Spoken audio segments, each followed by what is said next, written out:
Hello, in this video I'm going to show you how to enable or disable touch accommodations on the iPhone.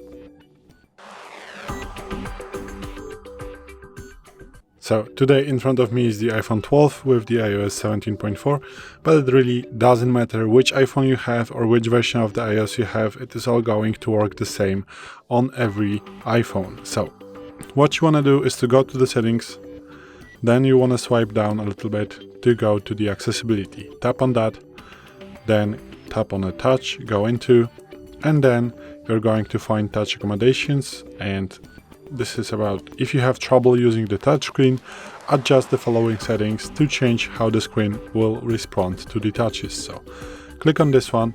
So if you enable the touch accommodations, if you want to enable, so just click on this one, and now you're going to have touch accommodations, and also now you're going to have the zoom controller displayed on the monitor.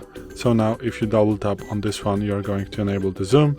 If you go into, you're going to have the quick zoom, like the assistive touch option right here. So this is it.